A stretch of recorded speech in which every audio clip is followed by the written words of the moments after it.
Hello, everyone. My name is Tara LaFon Gooch, and I'm the host of Grasp Confidence Podcast. And I have a special co host with me today. Please introduce yourself. Hello, I am Kelly Buckley, and I am the host of Broken Beautiful Me, a podcast that tells stories about gratitude, hope, and resilience. And together, we are interviewing one of the most influential people that really has one of the most incredible stories I've ever heard of. That's for sure. Kelly, don't you think so? Oh, I am so excited to talk to Dr. Alexander. I think it's going to be just remarkable. I have so many questions. Yes. So, we're doing this special show together because we're going to pull elements of personal development, elements of spirituality, and contemplating existence itself. This is a very deep episode, everyone. So, thank you so much for tuning in. And I want to introduce our next guest. Dr. Eben Alexander III is a former neurosurgeon and best-selling author, known for his near-death experience during a coma caused by bacterial meningitis in 2008. His experience detailed in A Proof of Heaven, a neurosurgeon's journey into the afterlife, challenged his scientific beliefs and led him to explore the nature of consciousness and the afterlife.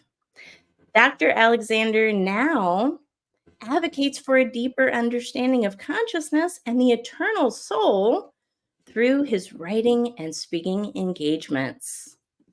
Dr. Alexander, welcome to the show. Well, Tara and Kelly, it's great to be here today. I'm looking forward to our conversation. Wonderful. Kelly, I would love for you to start us off and let's pick his brain a little bit because I just want to know more about this incredible story. Kelly, I know you have a fantastic question. Okay, so what I wanted to do was to begin for our listeners who may not be aware of your work or have read your book. So if we could just start with you sharing a little bit about your personal journey and, the experiences that you had that led to the beautiful book. Okay, well, I'll give you a brief kind of thumbnail vision of it all.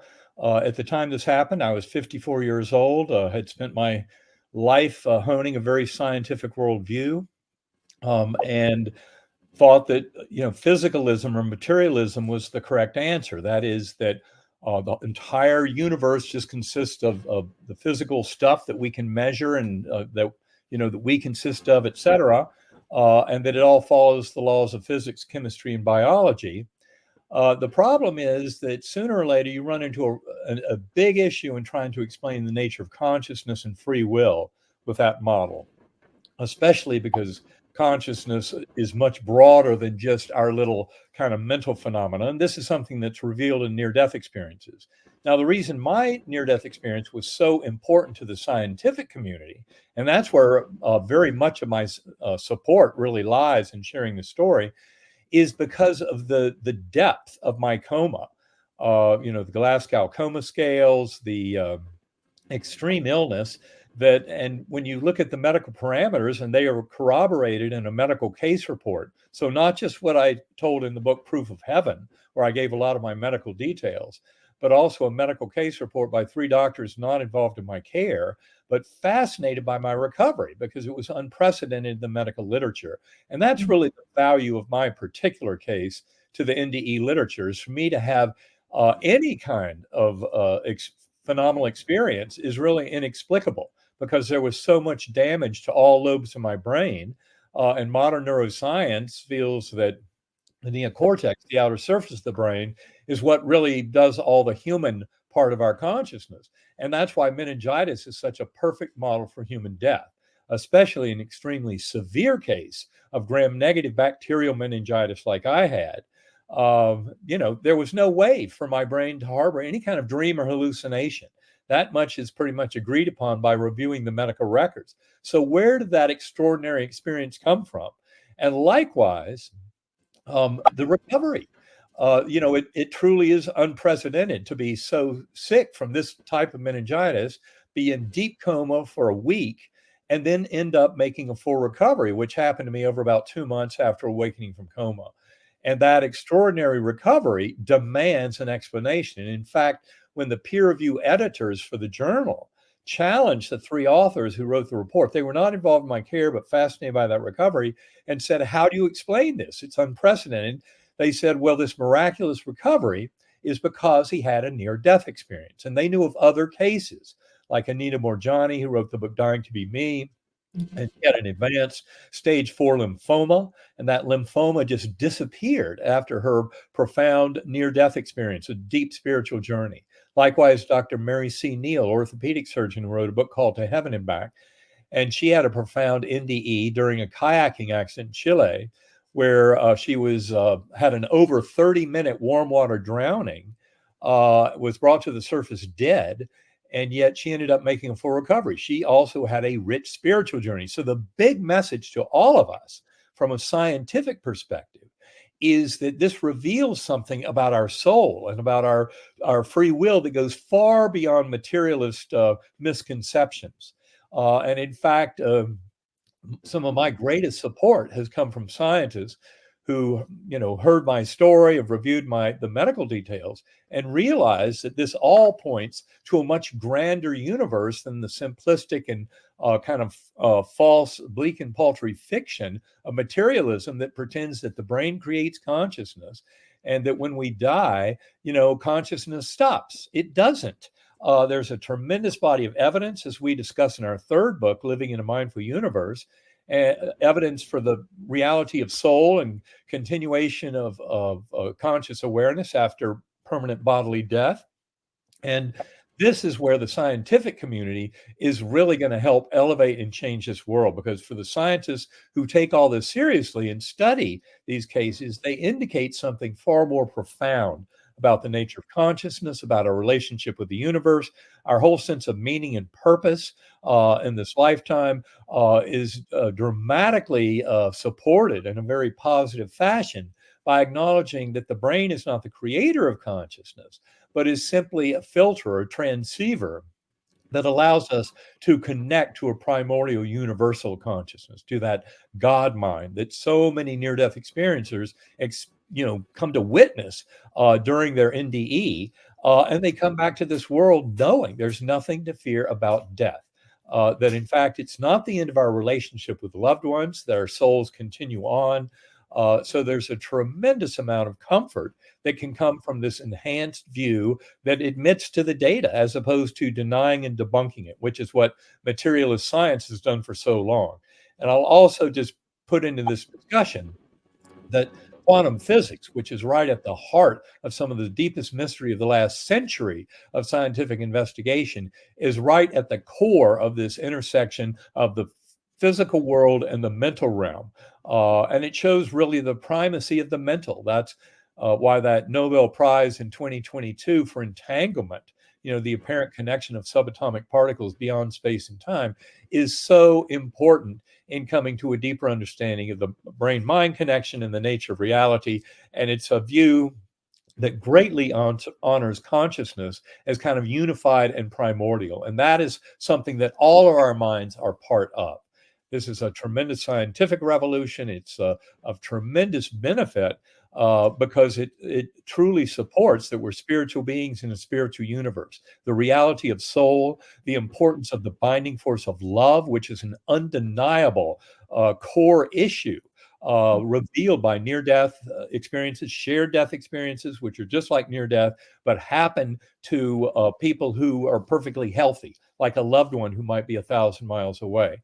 So at any rate, that's kind of a long-winded answer to your question, but the bottom line is my experience and the serious scientific investigation of these kinds of phenomena has greatly expanded our knowing of the nature of reality. And it's a reality that's far more comforting to the individual because it opens up the grand possibilities of free will and eternity of soul and of our soul relationships. And for this, you can never forget gratitude, because every breath is an incredible gift. And that's one thing I've come to realize in my daily meditations. I meditate an hour to a day using sacred acoustics, form of binaural beat brainwave entrainment. But all of this It's about spiritual growth that each and every one of us has the power to pursue because we're all conscious, sentient beings. And this revolution is just in the nick of time because the bleak and paltry fiction of materialism and that false sense of separation has led us into a kind of a dark place in human development. And it's really time to awaken to these much grander possibilities of unification in the binding force of love, and that we have shared meaning and purpose in our lives. Wow. Well, you're speaking both Kelly and I's language, first off, especially with gratitude. That Yes. is something that we are both practitioners of. We like to consider ourselves teachers of gratitude. And I'm on my third book, and I'm going to be talking a lot about gratitude and the spirituality of it too, and how that it really bridges the connection with God. It's a prayer. It's a continuous prayer and practice that brings you into that same energy as the divine, and it's so powerful, Eben, what you said there. And I'm wondering, from a personal development perspective, what you said as well about the eternal soul and so much possibility, so much purpose that we have and potential that we all have. Don't you think? Well, I think that is really gets right to the core of the issue, because if you truly follow our conventional scientific worldview, you would scoff at anyone who claims to have free will. And the mistake they make is they think, oh, well, we're all just physical beings in this physical universe that we can measure.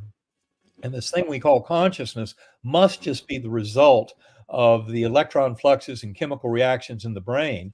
But they're all just following the laws of physics, chemistry, and biology, which really leaves no place whatsoever for free will. And the mistake they're making is thinking that we have access to some fundamental reality in this world. And that's why, that is in the theater of space and time, along the lines of what science has studied, for centuries and tried to make sense of. And what they fail to acknowledge is what we're actually experiencing is a very heavily filtered version of some reality.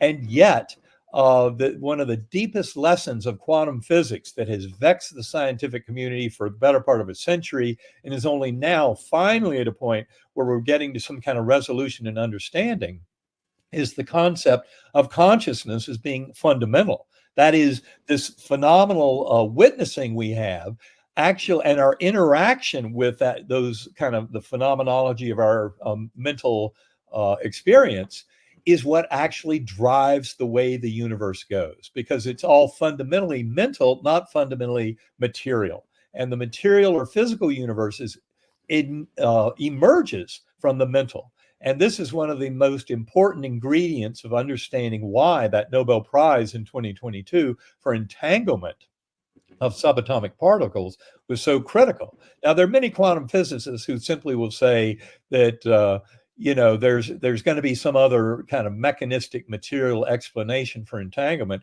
And yet they obviously just haven't studied consciousness enough. Because once you study consciousness, especially all the evidence for non-local consciousness, like remote viewing, like telepathy.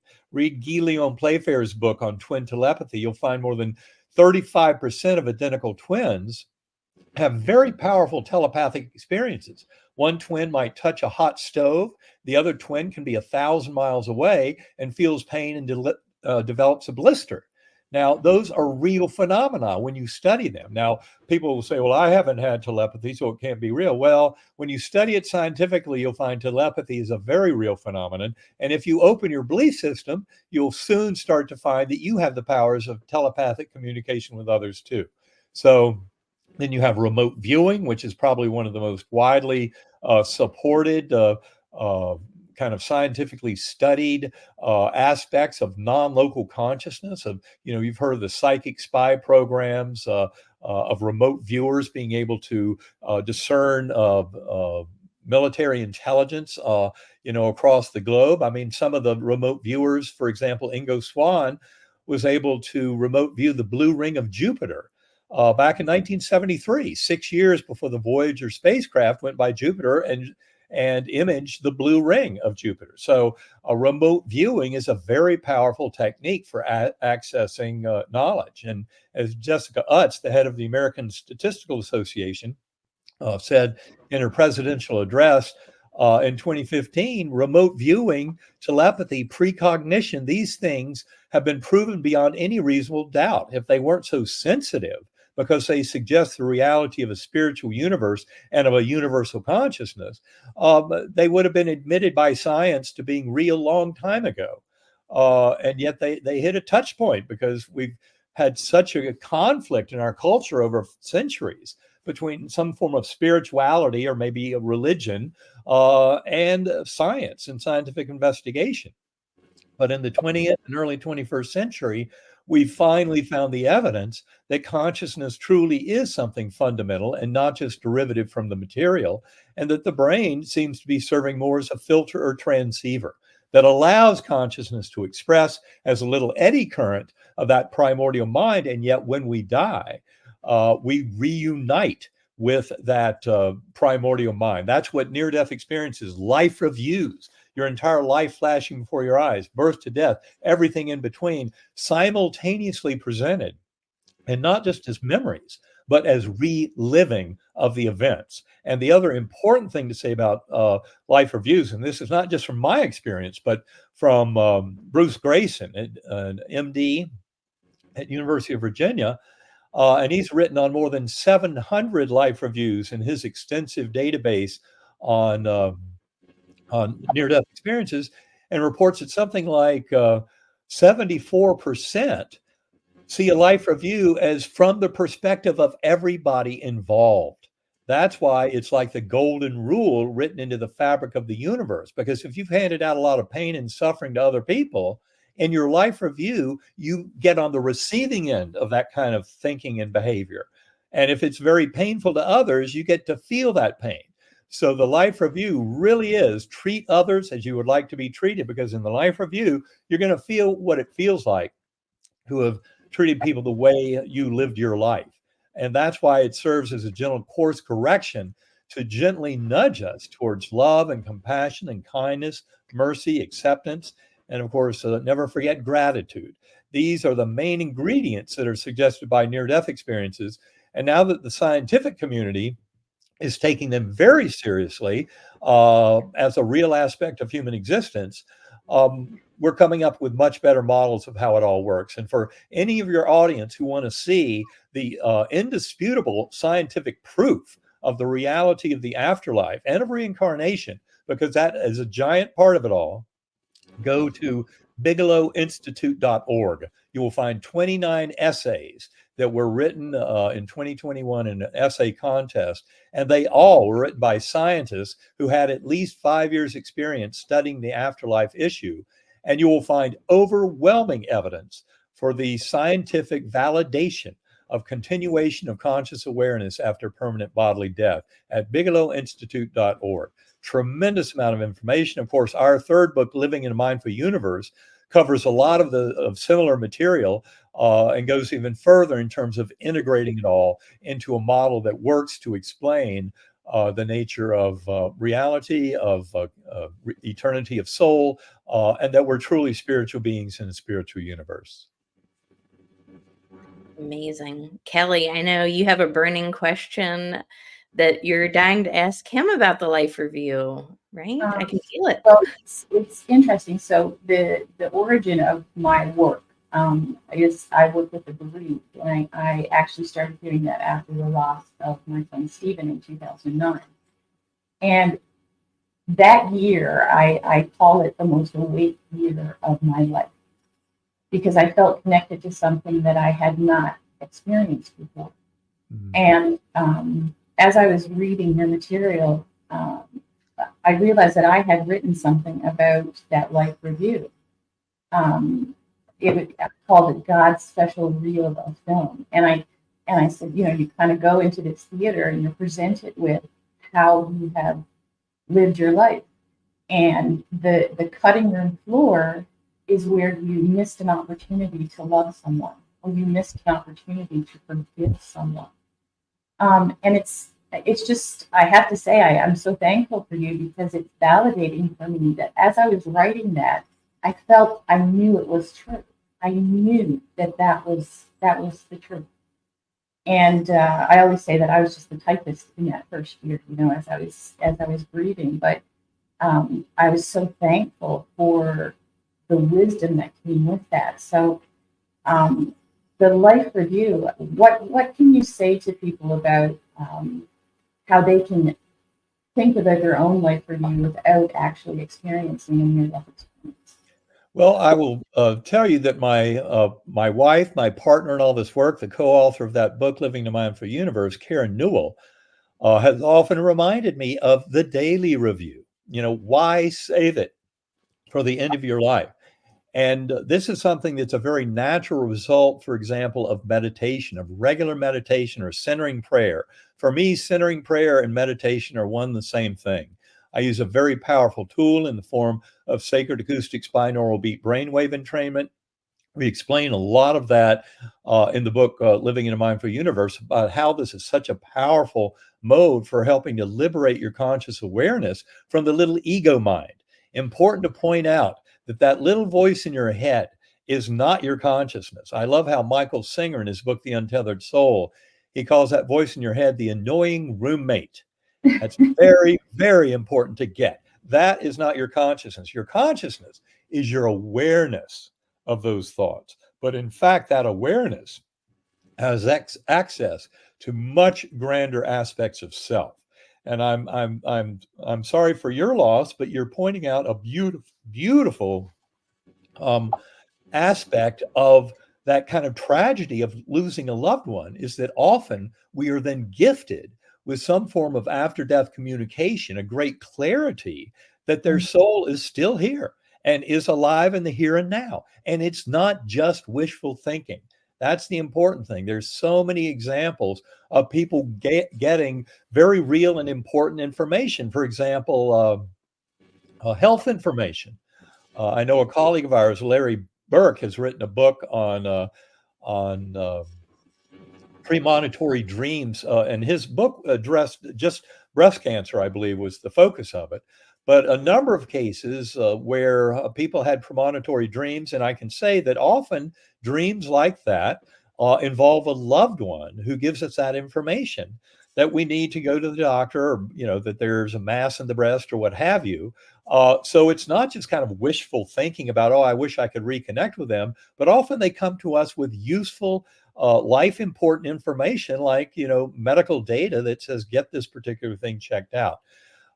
So the more we develop this relationship with kind of our higher soul, as I like to put it, and I promise you, these differential frequency brainwave entrainment of Sacred Acoustics, people can learn more at sacredacoustics.com.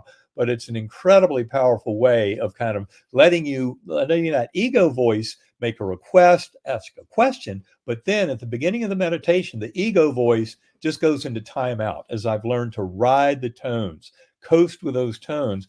And what they seem to be doing is by creating an oscillation in the lower brainstem, and that's what the binaural beats are doing. It's a phenomenon that's been described for almost 200 years, where a pure tone in one ear and a slightly different pure tone in the other ear gives a strong signal that's equal to the arithmetic difference between the two. So if I put 100 hertz tone in one ear and 104 hertz in the other ear, I'll get a 4 hertz wavering wah, wah, wah, wah, wah, wah signal.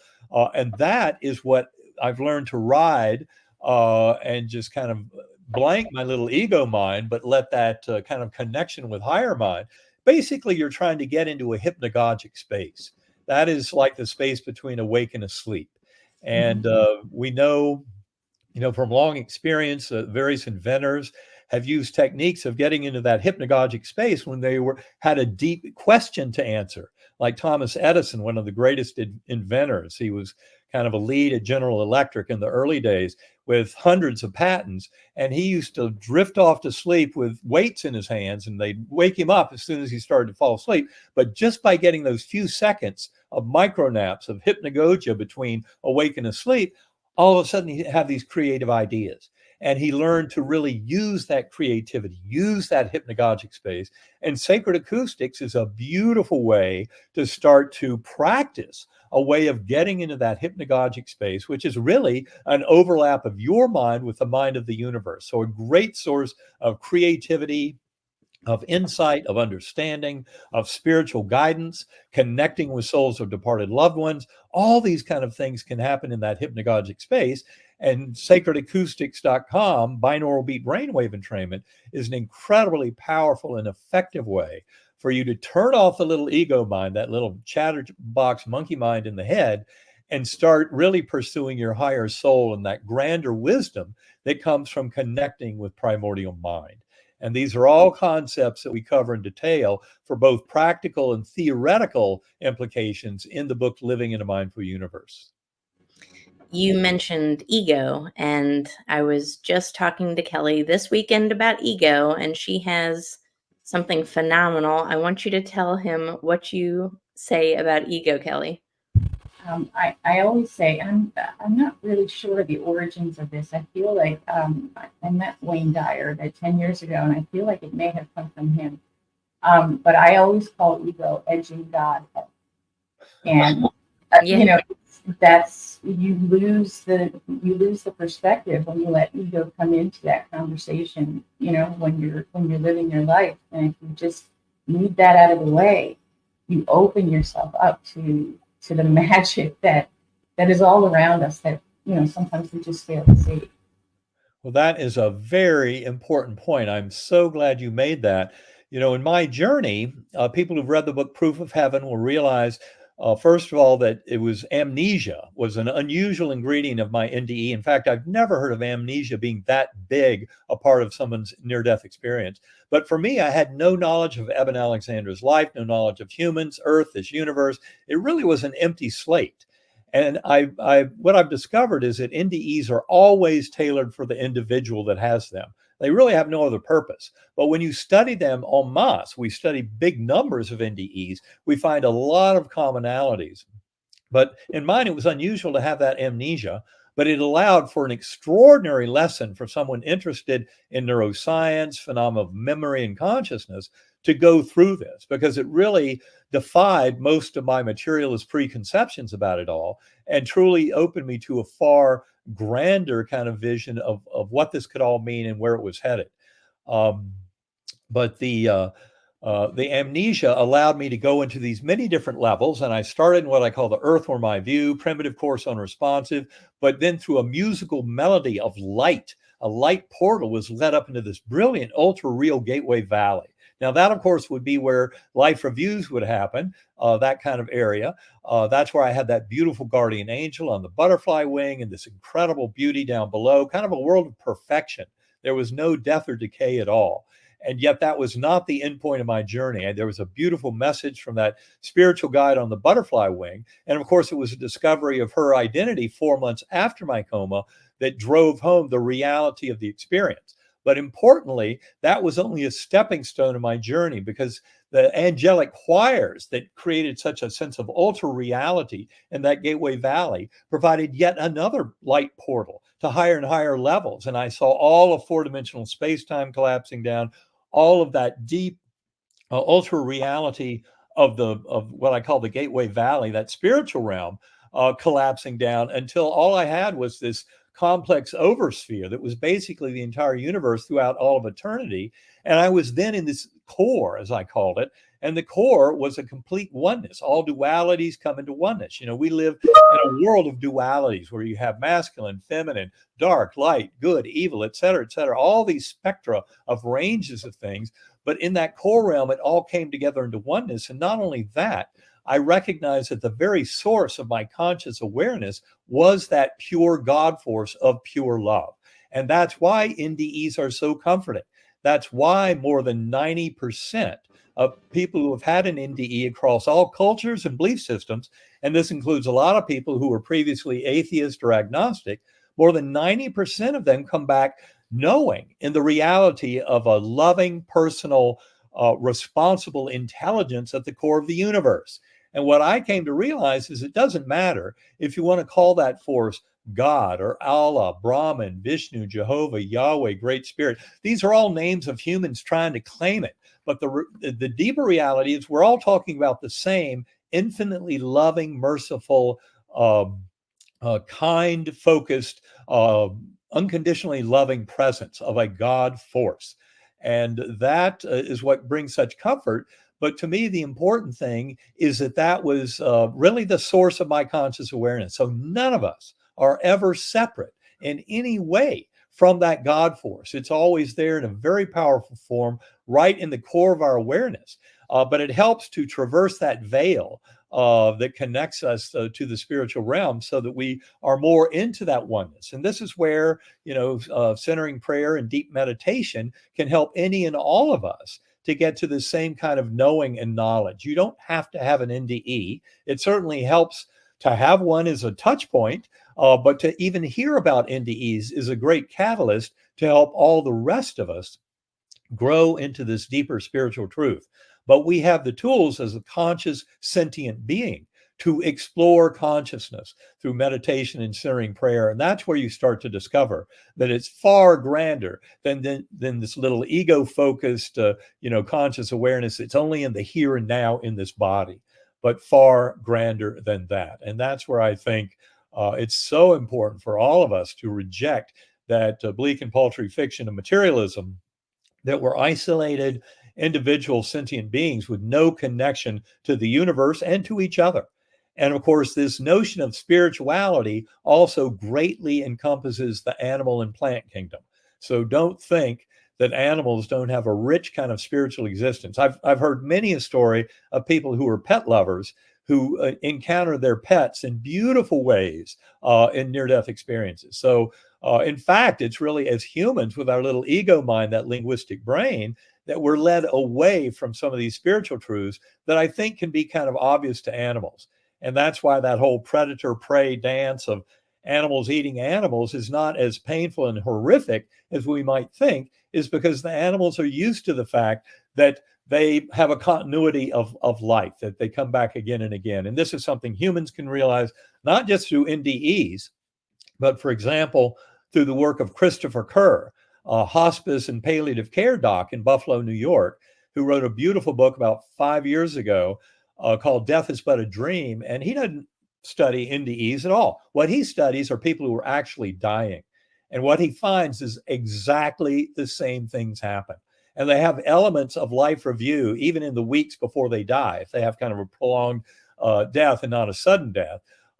They go through dreams and visions where they reunite with souls who have left the world, and they go through resolution to where they make amends and apologies and express love and compassion and kindness, just like we often describe in NDEs and life reviews. But this is something that's a natural part of hospice and terminal care. So it's really part of the human condition, and it shows us. We are eternal spiritual beings, and this is a scientifically validated truth. And we're just getting more and more to a point where we have theoretical models. The philosophical position that I currently think is most on point is called evolutionary panentheism. Panentheism basically means that God force, that one mind of love, is through all of us, and it's what generates the emerging physical universe. Evolutionary means there's truly free will. And quantum indeterminacy from the world of quantum physics is what opens the door to actual free will, even though I think there are fascinating discussions about how much is determined, and how much is due to our choices as sentient beings in determining our emergent worldview. And I think there's a lot of evidence for free will playing a tremendous role in our emerging reality. And it's not just a deterministic universe, which is what a lot of those materialists falsely believe.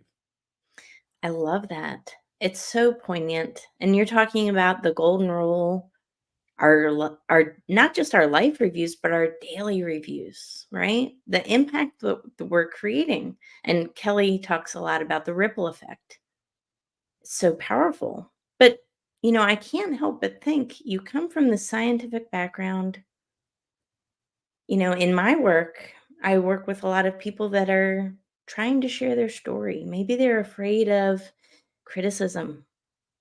Maybe they're afraid of rejection, that their peers, their colleagues are going to judge. I can't imagine this was easy for you, being from this neurosurgeon background, deeply scientific, to come out with this. Can you talk to us a little bit about that? Well, ultimately, at the end of the day, you have to explain this extraordinary recovery.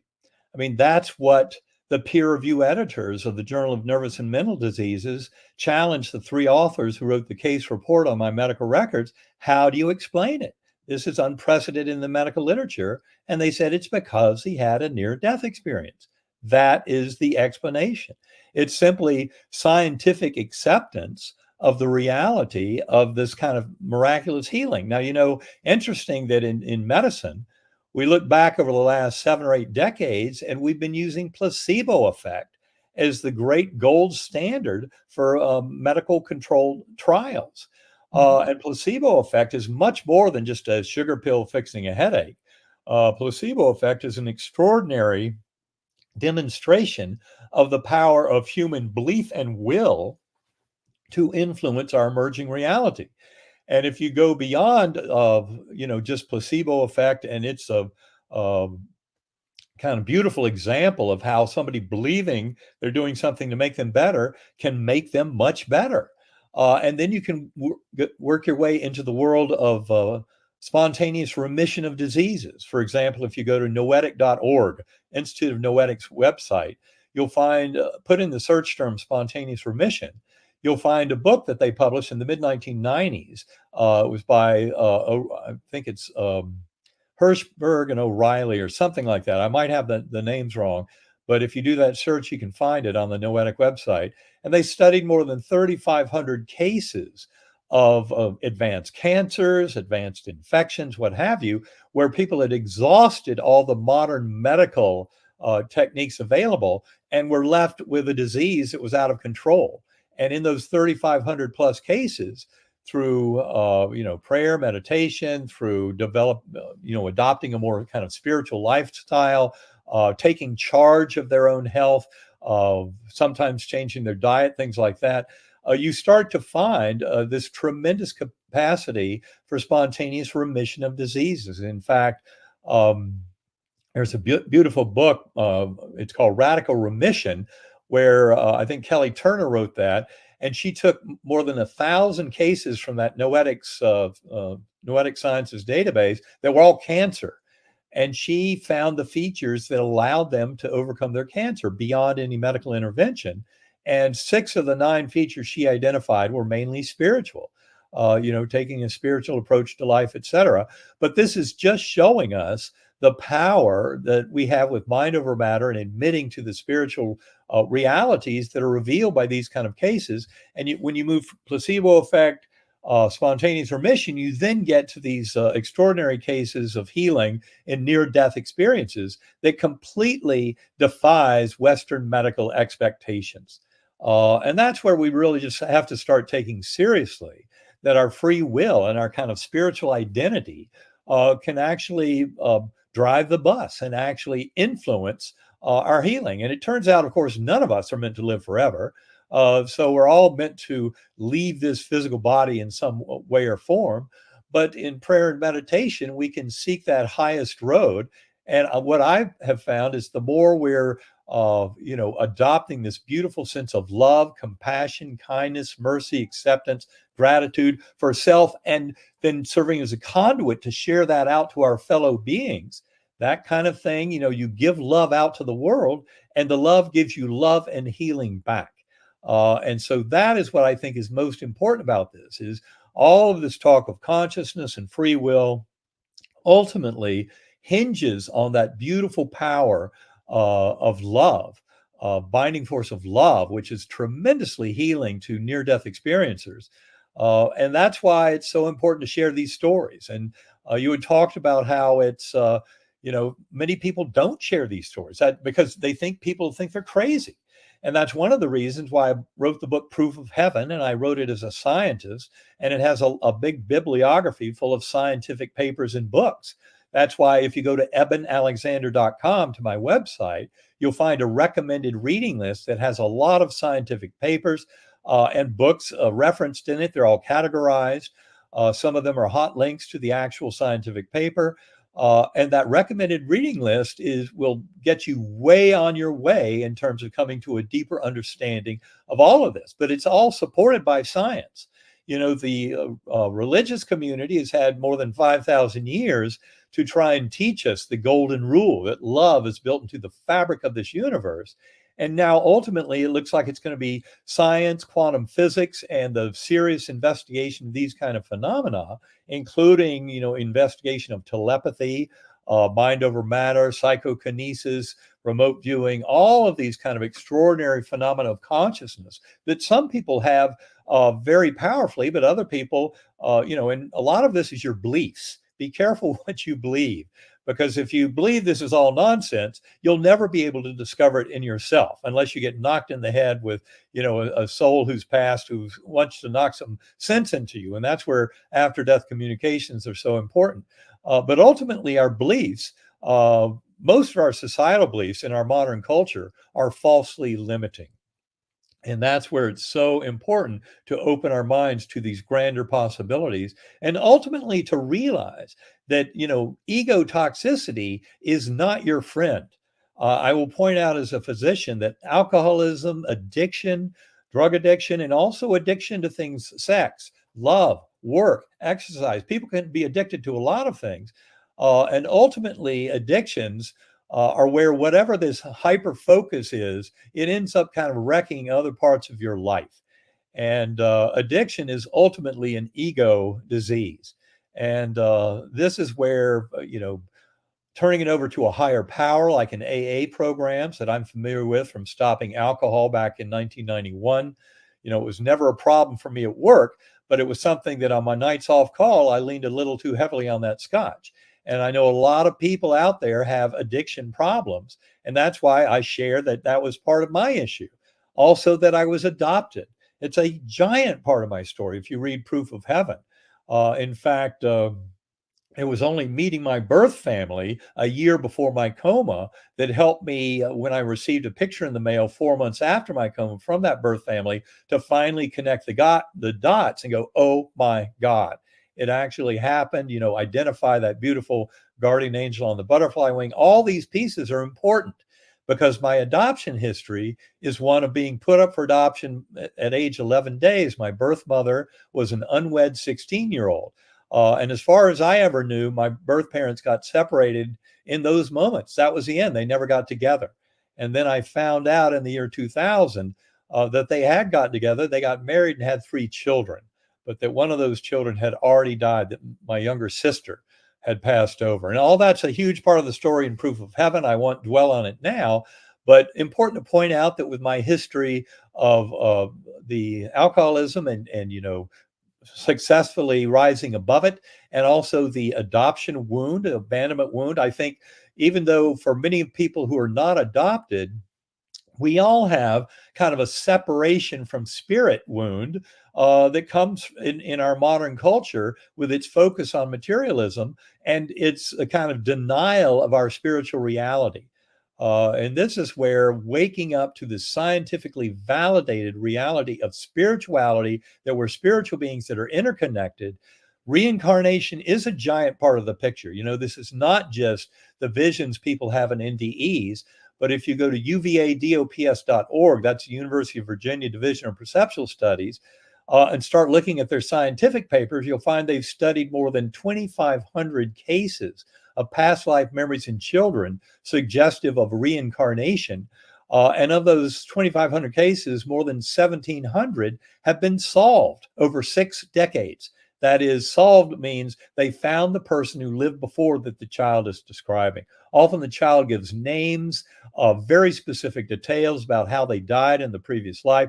In fact, a third of Ian Stevenson's original cases in that database, a third of them had birth defects and kind of limb abnormalities that were related to the mode of death in the prior incarnation. If that doesn't get your attention, I don't know what will. But the bottom line is, Our materialists thought that the brain creates consciousness and at bodily death, our awareness ceases to exist is completely false and not supported by all the scientific evidence. And for those who worry a bit about reincarnation, I can tell you it's still the goal of love, kindness, and compassion. It's just that it takes more than one lifetime for us to work towards that oneness with the divine and that sense of universal love. But it's always still the same. NDEs are clear on this point. There's a beautiful book by a friend of mine, Robert Koppes, Coppes, from the Netherlands. He's very familiar with near-death experiences. He wrote a book called The Essence of Religions, where he compares the top main 5 religions in the world today: Abrahamic faiths of Judaism, Christianity, and Islam, as well as Hinduism, Buddhism. And basically, the gold standard is near-death experiences. And he kind of says how each of those approaches the beauty of near-death experiences and their focus on life reviews and the golden rule being written into the fabric of the universe, but none of them gets it perfectly right. This is why, we shouldn't be so consumed by religious ideologies. We should focus more on prayer and meditation and what is revealed to us in these deep states of exploration, and especially through spontaneous cases of near-death experiences, shared death, which are just like near death, but happen in perfectly healthy people. They might be loved ones 1,000 miles away, but the departing soul will grab their soul on the way out, even to the point of seeing a full-blown life review before the bystander soul comes back to this world. So all of this points to a much grander reality. We're trying to open the door so people will share these stories much more widely. You can go to IANDS.org, International Association of Near-Death Studies.org, to see thousands and thousands of commonly reported NDE cases and similar cases. Also, NDERF.org, an excellent source run by Jody and Jeff Long. He's a physician, radiation oncologist who's now in Kentucky. NDERF.org is their website. Many NDEs reported there, and a lot of information for the public about NDEs. But these are really waking the scientific community and our culture at large up to the absolute, undeniable reality of our spiritual essence, our interconnection, the binding force of love, and the spiritual nature of the universe. Kelly, I would love to hear your thoughts. Okay, I know, me too. So I just have to tell you, so I am a registered nurse. I come from a nursing background, and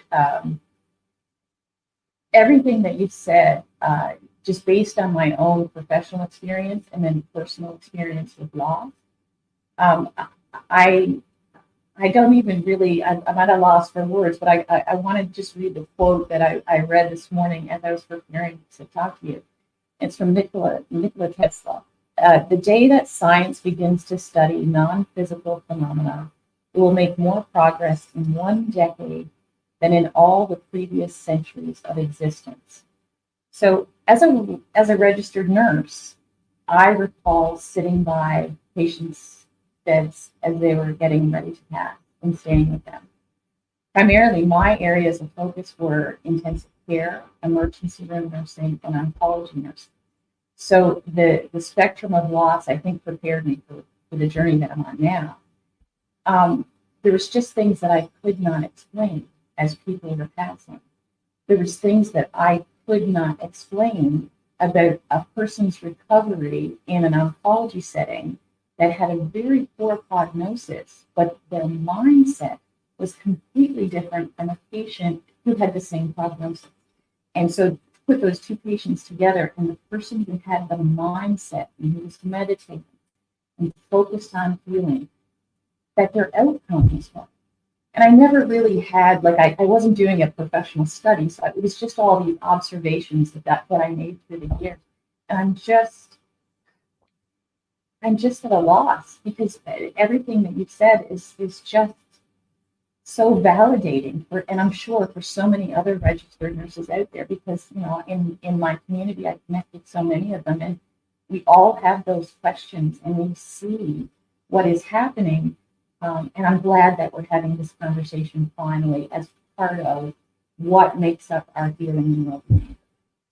So Thank you, Kelly, for sharing every bit of that. And I will tell you that many, many times in my talks over the last 15 years since this experience, I credit the nurses with getting it because I had many nurse friends, very dear friends of mine who I worked with, who would tell me these kinds of incredible stories that suggested a richness of spirituality and of the power of spirit to influence healing.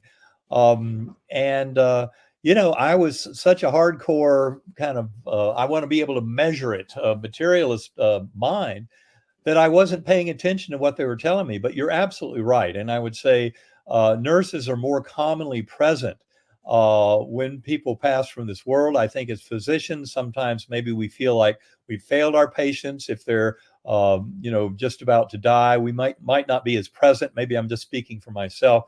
Um, but I think nurses have figured this out a long time ago because they keep seeing this kind of evidence.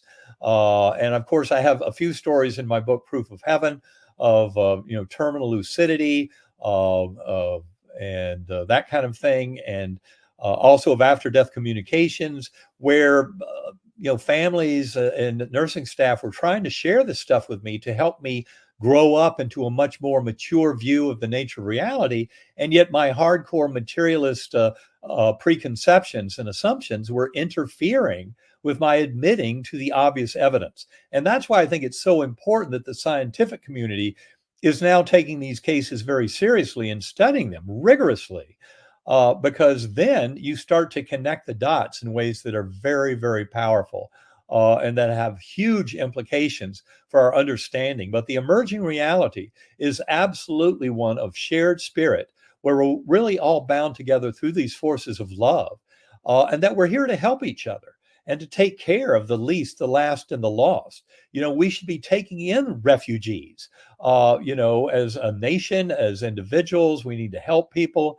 And that's really a crucial part of humanity's survival, is denying that kind of paltry fiction of the false sense of separation, and that he who gets the most toys before they die wins, that kind of materialist nonsense, and start working towards the deeper spiritual reality pointed out by these kind of stories, these kind of experiences, and the scientific validation of them, that helps us get to a point of recognizing these deeper spiritual truths and notions of oneness. And so doing all this can help us not only as a society, as these stories are more widely shared, as scientists, and I can give two websites of scientists who are deeply into this understanding for your viewers. Go to scientificandmedical.net or go to galileocommission.org. And you'll find two groups. I'm on the scientific advisory group board for both groups. But you'll find that entertaining quantum physics, parapsychology, all this evidence for non-local consciousness, all of these stories of human experience, reincarnation, NDEs, etc., we're painting a much bigger picture of reality that in many ways is comforting and also offers us the chance for free will as individuals. So yes, it's important to share these stories and these theoretical models with the world at large in books like Living in a Mindful Universe, but also incredibly important for individual souls to go through this journey. And if you go to ebenalexander.com, you'll find that there's a companion workbook to that Living in a Mindful Universe. This workbook is free. It's a 33-day email campaign where if you leave your first name and an email address for the next 33 days, each day you will get a key concept from our book, Living in a Mindful Universe. And this is presented in a community format so that more than 12,000 people have taken that course over the last few years. They leave their comments, they help each other. It's all right there at your 33-day journey into the heart of consciousness, which is right on the welcome page at ebenalexander.com. So anybody can jump on that 33-day journey and start learning a lot more. The other resource I like to point out is a website that was really Karen Newell's brilliance, my wife and the co-author of Living in a Mindful Universe, and that is called innersanctumcenter.com. That's INNER sanctumcenter.com, and you'll find there many things. For one, we did more than 50 interviews during the pandemic with thought leaders around the world on consciousness studies and other experiencers. All of those 50 some interviews are available for free at innersanctumcenter.com. Likewise, there's a mental health practitioner course. This does have a cost associated, but it's a very good course on spirituality and modern mental health practice. Karen and I did that course with Dr. Anna Yusum. She is a brilliant psychiatrist from New York City. She wrote a book called Fulfilled, which I highly recommend. And she did that mental health practitioner course with us to help people mainly with anxiety and with spiritual issues. It turns out that Dr. Yusum also wrote a peer-reviewed study, a pilot study of sacredacoustics.com, especially the Whole Mind Bundle at sacredacoustics.com, where she found that over 2 weeks of time, her busy Manhattan practice with a lot of anxious patients showed a 26% reduction in anxiety symptoms just by listening to Sacred Acoustics. Whereas the control group, who got standard talk therapy for anxiety, only had a 7% reduction over those 2 weeks. So 26% just by listening to Sacred Acoustics is very powerful. And if you listen to Sacred Acoustics, you'll see what I mean. That Whole Mind Bundle, Karen put on sale at the beginning of the pandemic. That's when that Dr. Yusum's her pilot study came out in January of 2020, I think it was, right at the beginning of the pandemic. And that's at Journal of Nervous and Mental Disease. So you can learn a lot more about it. But that Whole Mind Bundle is still available at a very discounted price. In fact, I think Karen knew that the anxiety of the pandemic and the economic collapse of the pandemic would be so severe that she left a free button on the website at sacredacoustics.com to give that Whole Mind Bundle to people who needed it for free out of her generosity to the world. And I believe that is still there. Of course, we expect that people who have financial means will pay the discounted $19 to get that Whole Mind Bundle, but you'll find it can be incredibly important and powerful. And then, of course, start exploring more of Sacred Acoustics, because there is an unbelievable amount of power to what these tones can do to help people come into their own self-healing. Wow. Well, I'm going to do that later. Oh, sorry, Karen. I have used binaural beats. I use them daily as I'm writing and working and meditating. And I can attest to the power of them. It's just completely changed my perspective. It's my anxiety has lessened. It's amazing. And I also have worked with transformational breath work, which is, I'm just getting into that, but that is such an interesting field as well, to connecting yourself to a higher consciousness. So all of these tools are so important. I'm just thinking about the length of my reading list after chatting with you. I've got a lot of work to do.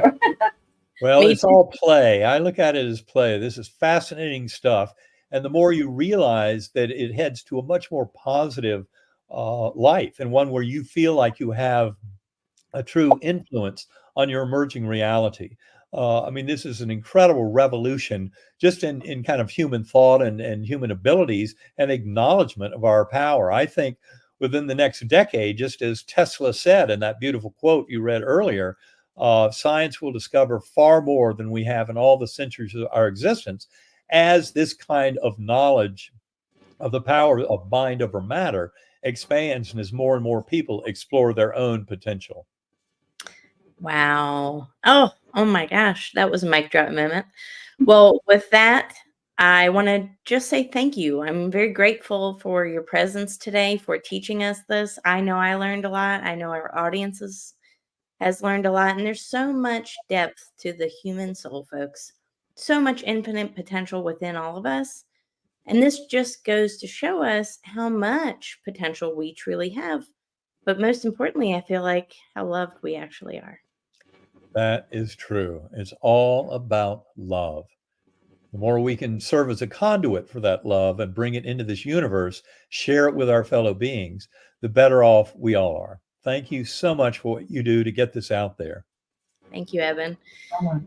And thank you for everyone who tuned in. Don't forget to support each of our podcasts and tune in and share this with someone.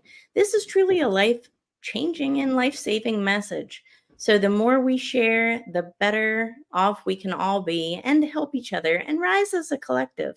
This is not just about helping ourselves, but how we can ultimately help each other. So thank you so much, Eben. Thank you, Kelly. It was a pleasure today. This was fun. Great. Thanks so much, both of you. Thank you. We will catch you on the next episode. Take Sounds care. good.